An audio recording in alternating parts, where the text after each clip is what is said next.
Bismillahirrahmanirrahim. Assalamualaikum warahmatullahi wabarakatuh. Alhamdulillah wa syukurillah ala ni'amillah. La hawla wa la quwwata illa billah.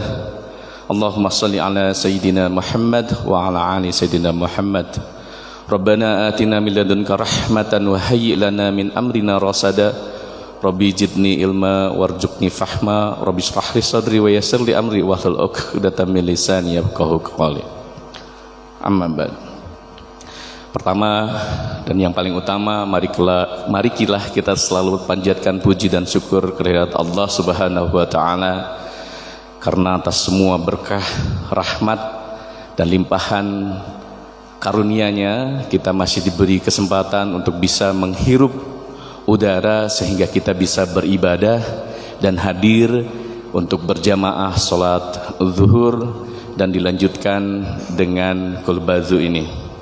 Salawat dan salam mari kita selalu tercurah limpahkan semoga kepada junjungan kita Nabi besar Muhammad sallallahu alaihi wasallam dan kepada para sahabatnya, kepada juriyahnya, kepada para tabi'innya, tabi'innya, pada para ulama, hingga kepada kita semua, dan semoga kita semua akan mendapatkan syafaatnya di yaumil akhir kelak insyaallah. Pak Kanseler, Pak Rektor, serta semua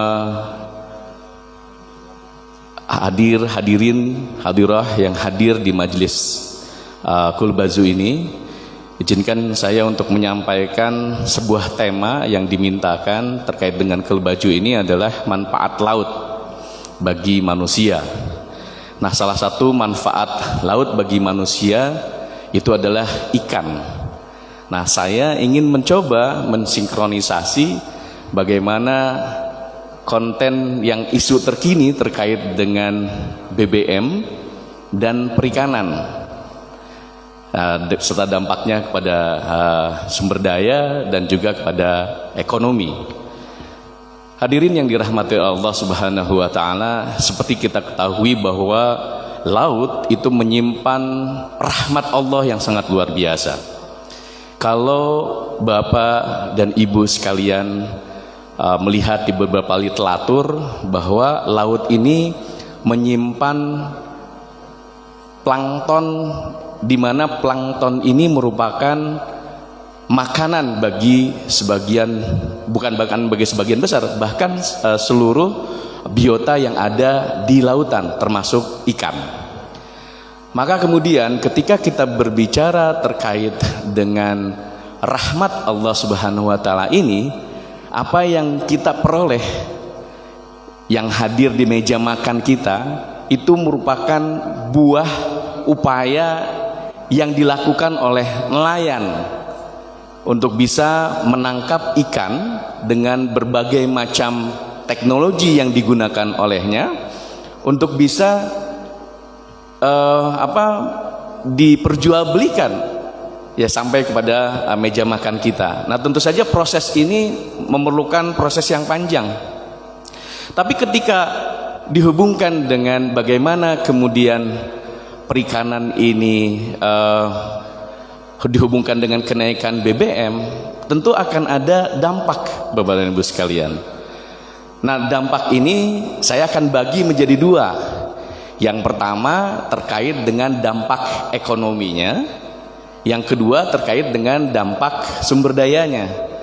Nah, kalau kita bicara terkait dengan ekonomi, tentu saja secara konvensional kita tahu yang namanya usaha itu ada untung ruginya. Maka ketika kita mencoba untuk menggali bagaimana dampak kenaikan BBM ini terhadap ekonomi nelayan dalam hal ini, tentu kita harus bisa melihat dalam dua kacamata.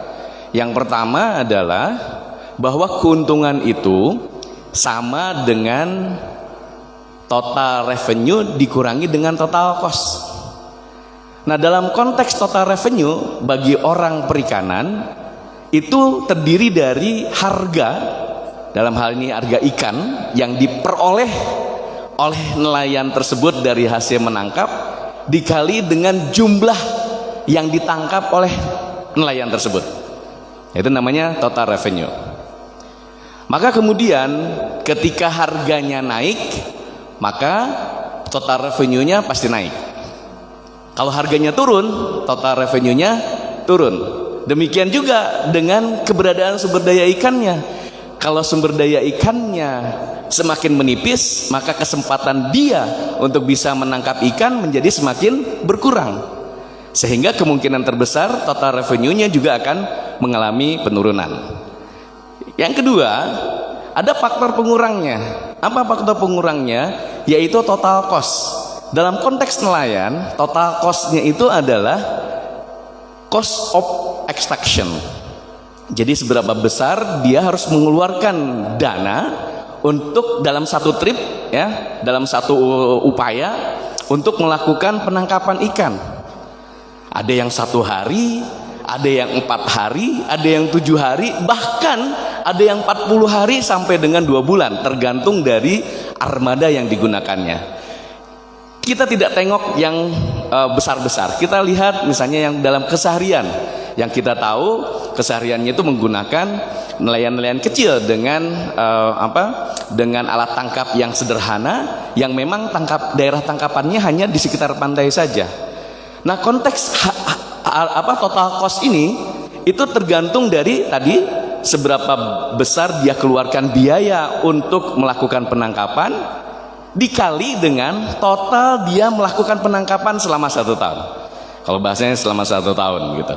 Sehingga ketika kita bicara keuntungan, tadi total revenue-nya itu adalah harga dikali dengan jumlah yang ditangkap.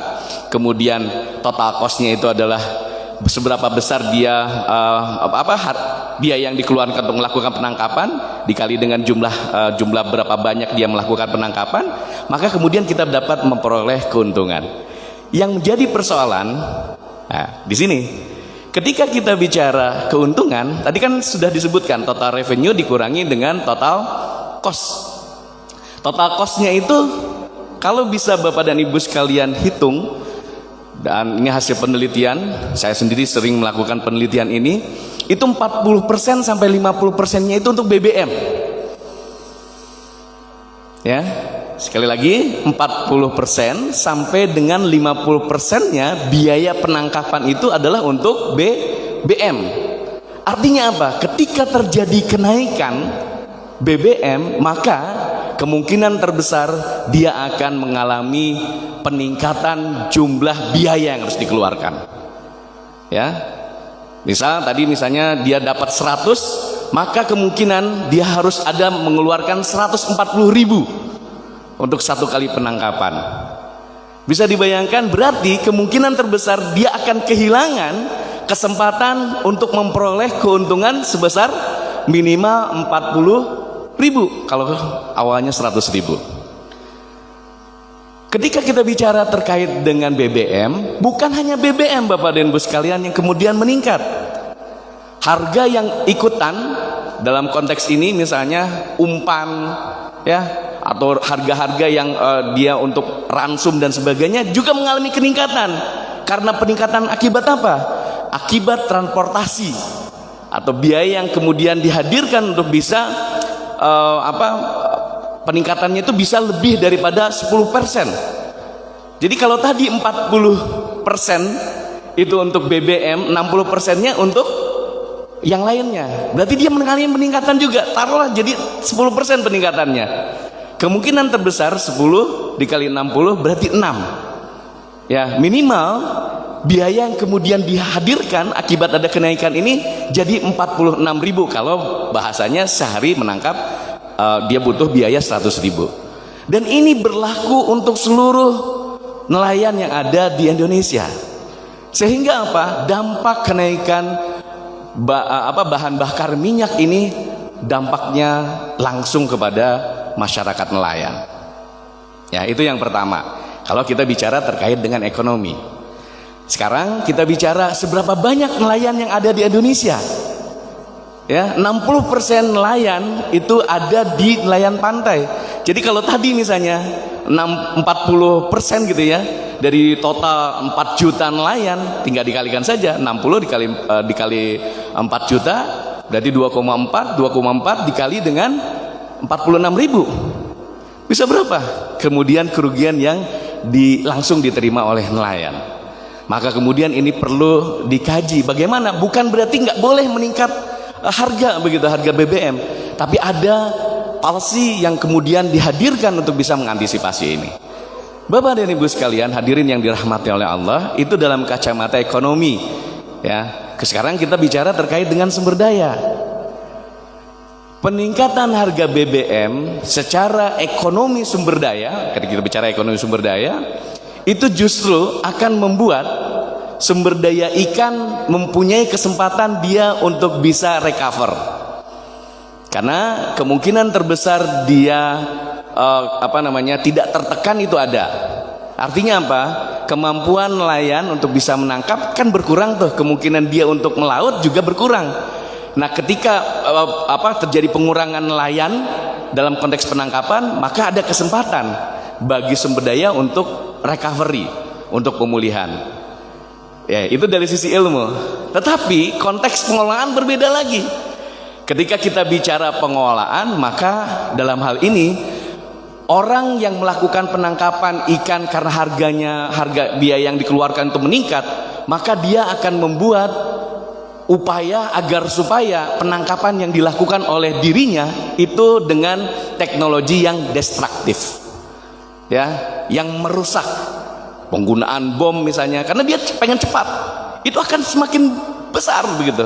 Dan akhirnya sumber daya yang tadinya biasa saja, kemudian akibat ada tekanan yang sangat luar biasa dengan penggunaan bom atau racun sianida misalnya, atau penggunaan troll di sekitar pantai, maka kemungkinan besar sumber daya yang kemudian bisa mengendorse sumber daya ikan itu semakin berkurang.